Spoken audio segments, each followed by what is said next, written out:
Welcome to ട്രൈറൂട്ട്. നമുക്ക് ഇന്നത്തെ ഗോൾഡിന്റെ പ്രൈസ് മൂവ്മെന്റ് അനാലിസിസ് ഒന്ന് നോക്കാം. അതിനുവേണ്ടി വൺ ഡേ ചാർട്ടാണ് എടുത്തിരിക്കുന്നത്. വൺ ഡേ ചാർട്ടിൽ നോക്കിയാൽ കാണാം, ഇന്നലെ നമ്മൾ പറഞ്ഞ പോലെ തന്നെ മാർക്കറ്റ് കൃത്യമായി ഒരു സപ്പോർട്ട് ഏരിയയിലേക്ക് ഇറങ്ങി ഒരു ചെറിയ സപ്പോർട്ട് എടുത്ത്, അതായത് ചെറിയ രീതിയിലുള്ള റിജക്ഷൻ തന്നിട്ടുണ്ടായിരുന്നു. ഇന്ന് മാർക്കറ്റ് ഓപ്പൺ ചെയ്തിട്ട് ഒന്ന് മുകളിലോട്ട് പോകാനുള്ള ഒരു ശ്രമം നടത്തുന്നുണ്ട്. അത് എവിടം വരെ പോകും മറ്റുള്ള കാര്യങ്ങളൊക്കെ നമുക്ക് കൃത്യമായിട്ട് അറിയില്ല. എന്നിരുന്നാലും പ്രധാനപ്പെട്ട ഏരിയാസ് നമുക്ക് മാർക്ക് ചെയ്തിടാം. ആദ്യമായിട്ട് വരാൻ സാധ്യതയുള്ള ഒരു ലെവൽ എന്ന് പറയുന്നത് ഈ ഒരു ഏരിയയാണ്. ഈ ഒരു ക്യാൻഡിലിന്റെ രണ്ട് ക്യാൻഡിൽസിന്റെ ഏരിയയിലേക്കാണ് ആദ്യമായിട്ട് വരാനുള്ള ഒരു സാധ്യത എന്ന് പറയുന്നത്. ഇനി രണ്ടാമത്തെ എന്ന് പറയുന്നത് ഇവിടേക്കാണ്. അപ്പൊ ഈ രണ്ട് ഏരിയ മുകളിലോട്ട് നമ്മൾ മാർക്ക് ചെയ്ത് വെച്ചിട്ടുണ്ട്. അതുപോലെ ഇനി താഴോട്ടേക്ക് ഇറങ്ങുകയാണെങ്കിൽ മാർക്കറ്റ് അപ്രോച്ച് ചെയ്യുന്ന ഒരു ലെവൽ എന്ന് പറയുന്നത് ഈ ഒരു ലെവൽ ഇന്നലെ നമ്മൾ പറഞ്ഞതായിരുന്നു. അവിടേക്ക് വന്നിട്ടാണ് റിജക്ഷൻ എടുത്തിരിക്കുന്നത്. ഇനി അടുത്ത ലെവൽ എന്ന് പറയുന്നത് അതിന്റെ താഴെ ഉള്ള ഈ ക്യാൻഡിലിന്റെ ലോയിലേക്കായിരിക്കും എത്തുന്നത്. അപ്പൊ ഇത്രയാണ് പ്രധാനപ്പെട്ട ഏരിയാസ് വൺ ഡേ ചാർട്ടിൽ മാർക്ക് ചെയ്യുന്നത്. ഇനി ഇന്നത്തെ എന്തെങ്കിലും പ്രധാനപ്പെട്ട ന്യൂസുകൾ ഉണ്ടോ എന്നുള്ളതൊന്ന് നോക്കാം. ഇന്നത്തെ ഒരു പ്രധാനപ്പെട്ട ന്യൂസ് വരുന്നത് ജോൾസ് ജോബ് ഓപ്പണിംഗ് ആണ് വരുന്നത്. ഇന്ത്യ സമയം 7:30 വരുന്നത്. അതിന്റെ പ്രീവിയസ് ഫിഗർ എന്ന് പറയുന്നത് 7.77 മില്യണും അതുപോലെ ഫോർകാസ്റ്റ് എന്ന് പറയുന്നത് 7.51 മില്യണാണ്. അതായത് പ്രീവിയസിനേക്കാളും താഴെ ഉള്ളൊരു ഫോർകാസ്റ്റ് ആണ് തന്നിരിക്കുന്നത്. അതിന്റെ യൂഷ്വൽ ഇഫക്റ്റ് എന്ന് പറയുന്നത് actual gated forecast is good for currency എന്നാണ്. അതായത് ഫോർകാസ്റ്റിനേക്കാൾ മുകളിൽ ശ്രദ്ധിക്കണം, പ്രീവിയസ് ഫോർകാസ്റ്റിനേക്കാൾ നല്ല മുകളിലാണ്. അപ്പൊ അതിന് മുകളിലോട്ട് മാത്രം വന്നാൽ USD സ്ട്രോങ് ആവുകയും ഗോൾഡ് വീക്ക് ആവുകയും ചെയ്യുള്ളൂ. അപ്പൊ അതൊന്ന് നോട്ട് ചെയ്ത് വെക്കുക. ഇനി നമുക്ക് ചാർട്ടിലോട്ട് പോവാം.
വൺ അവർ ചാർട്ടിലെ പ്രധാനപ്പെട്ട ഏരിയാസ് മാർക്ക് ചെയ്ത് വെച്ചിട്ടുണ്ട്. ഇനി നമുക്ക് അതിന്റെ പ്രൈസ് റേഞ്ചുകളൊന്ന് നോക്കാം. ആദ്യമായിട്ട് സപ്പോർട്ടിൽ നിന്ന് തന്നെ സ്റ്റാർട്ട് ചെയ്യാം. 3200 ആൻഡ് 3220 ആണ് ആദ്യത്തെ വരുന്നത്. രണ്ടാമത്തെ വരുന്നത് 3248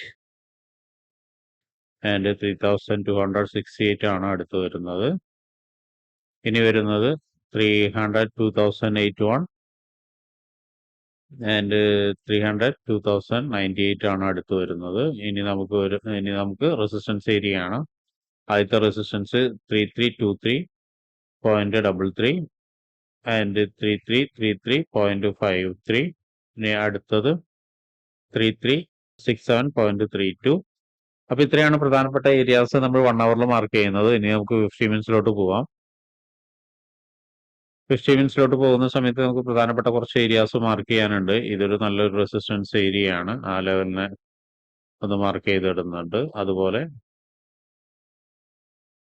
ഈ ഒരു ഏരിയയിലേക്ക് വരുമ്പോഴും ഇവിടെയും ഒരു അത്യാവശ്യം മോശമില്ലാത്ത റെസിസ്റ്റൻസ് ഏരിയ ഉണ്ട്. അതിനെയും മാർക്ക് ചെയ്തിടുന്നുണ്ട്.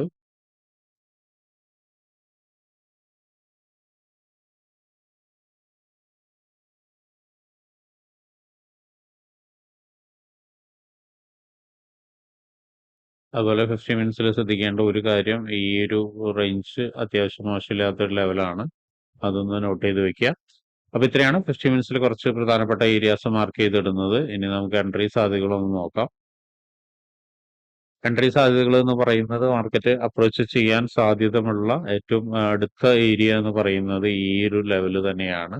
അപ്പോൾ ഈ ലെവലിലേക്ക് മാർക്കറ്റ് എത്തിക്കഴിഞ്ഞാൽ എങ്ങനെയാണ് ബിഹേവ് ചെയ്യുന്നത്, നല്ല രീതിയിൽ ഒരു കൺഫർമേഷൻ താഴോട്ടേക്ക് വരുന്നുണ്ടെങ്കിൽ നമുക്ക് അവിടെ നിന്ന് ഒരു എൻട്രി എടുക്കാം. അതിന്റെ ടാർഗറ്റ് എന്ന് പറയുന്നത് ഈ ഒരു ലൈൻ അല്ലെങ്കിൽ അതിന്റെ താഴെയുള്ള ഒരു സപ്പോർട്ട് ലെവലാണ് മിക്കവാറും ടാർഗറ്റ് ആയിട്ട് കിട്ടുന്നത്. നല്ലൊരു മൂവ്മെന്റ് ആണെങ്കിൽ എന്ന കാര്യമാണ്. അല്ലെങ്കിൽ അടുത്ത് സംഭവിക്കാൻ പോകുന്നത് കുറച്ചുകൂടി മാർക്കറ്റ് മുകളിലോട്ട് പോയി കഴിഞ്ഞതിന് ശേഷം ഈ റേഞ്ചിൽ വന്നിട്ട് ഇവിടെ നിന്നിട്ട് ഒരു കൺഫർമേഷൻ കിട്ടുകയാണെങ്കിൽ കുറച്ചുകൂടി താഴോട്ടേക്ക് വരും. അപ്പൊ അങ്ങനെയാണെങ്കിൽ അതിന്റെ ഒരു ടാർഗറ്റ് എന്ന് പറയുന്നത് ഈ ലെവലായിരിക്കും. അതായത് നമ്മൾ വരച്ചിരിക്കുന്ന ആദ്യത്തെ റെസിസ്റ്റൻസ് ആയിരിക്കും. കാരണം മിക്കവാറും അവിടെ നിന്ന് മാർക്കറ്റ് ഒരു പക്ഷേ നല്ല രീതിയിൽ സപ്പോർട്ട് എടുത്തിട്ട് അല്ലെങ്കിൽ കുറച്ചൊന്ന് ബ്രേക്ക് ചെയ്തിട്ട് ഒന്ന് താഴോട്ടേക്ക് വന്നിട്ട് വീണ്ടും സപ്പോർട്ട് എടുത്തിട്ട് മുകളിലോട്ട് പോവാം. അല്ലെങ്കിൽ അവിടെ നിന്ന് വലിയൊരു വീഴ്ച, ഈ ഒരു റെസിസ്റ്റൻസിനെ ബ്രേക്ക് ചെയ്ത് വലിയൊരു വീഴ്ച വന്നാലേ നമുക്ക് നേരത്തെ പറഞ്ഞ ഈ ടാർഗറ്റിലേക്ക് എക്സ്പെക്ട് ചെയ്യാൻ കഴിയുള്ളൂ. അടുത്തത് ഈ ലെവൽ ബ്രേക്ക് ചെയ്ത് കഴിഞ്ഞാൽ, അതായത് നമ്മൾ 50 മിനിറ്റ്സിന്റെ വരച്ച് ഈ ഒരു റെസിസ്റ്റൻസ് ബ്രേക്ക് ചെയ്ത് കഴിഞ്ഞാൽ മാർക്കറ്റ് എത്താൻ സാധ്യത ഉള്ളത് ഈ റെസിസ്റ്റൻസ് ഏരിയയും അതിന്റെ മുകളിലുള്ള 1 അവറിന്റെ റെസിസ്റ്റൻസ് ഏരിയയാണ്. ഇവിടുന്നൊക്കെ ചെറിയ ചെറിയ രീതിയിലുള്ള മൂവ്മെന്റുകൾ കിട്ടാനുള്ള സാധ്യത ഉണ്ട്. അപ്പോൾ അവിടേക്കൊക്കെ വരുന്ന സമയത്ത് മാർക്കറ്റിലെ മൂവ്മെന്റ് ശ്രദ്ധിച്ചിട്ട് നമുക്ക് ട്രേഡ് എടുക്കാം, ഏത് സൈഡിലേക്കാണ് വേണ്ടതെന്നുള്ളത്. ഇനി അടുത്തത് ഈ ഒരു ലെവല് എന്ന് പറഞ്ഞാൽ വളരെ ഇമ്പോർട്ടന്റ് ആയ ലെവലാണ്. അതും ബ്രേക്ക് ചെയ്ത് കഴിഞ്ഞ് ഇവിടേക്ക് എത്തുന്ന സമയത്ത് ശ്രദ്ധിക്കേണ്ട കാര്യം ഇന്നലെ പറഞ്ഞിട്ടുണ്ടായിരുന്നു. വലിയ രീതിയിൽ നമുക്കൊരു സപ്ലൈ തന്ന ഒരു ലെവലാണ് ഈ കാണുന്നത്. ഇത് നോക്കിയാൽ കാണാം, ഇവിടെ നിന്നിട്ട് മാർക്കറ്റ് വലിയ രീതിയിൽ മൂവ്മെന്റ് തന്നതാണ്. പിന്നെ റീടെസ്റ്റ് വന്നിട്ടുണ്ടായിരുന്നു. അത് കഴിഞ്ഞിട്ട് വലിയ രീതിയിൽ തന്നൊരു ഏരിയയാണ്. അപ്പൊ ഈ രണ്ട് ഏരിയയിലേക്ക് മാർക്കറ്റ് വരുന്ന സമയത്ത് ഒന്ന് ശ്രദ്ധിക്കുക. ഒരുപക്ഷെ നല്ലൊരു രീതിയിലുള്ള ഒരു മൊമെന്റ് വീണ്ടും മുകളിലോട്ട് തന്നെ കിട്ടാനുള്ളൊരു സാധ്യത കാണുന്നുണ്ട്. അപ്പൊ അവിടെ വന്നിട്ട് കൺഫർമേഷൻ എടുത്തതിന് ശേഷം അവിടെയും ട്രേഡ് എടുക്കാൻ നോക്കുക. കൺഫർമേഷൻ നിർബന്ധമായി എടുക്കുക, ഒരിക്കലും ബ്ലൈൻഡ് ആയിട്ട് എടുക്കാതിരിക്കുക. അപ്പൊ ഇത്രയാണ് ഇന്നത്തെ ഗോൾഡിലുള്ള പ്രൈസ് മൂവ്മെന്റ് അനാലിസിസ്.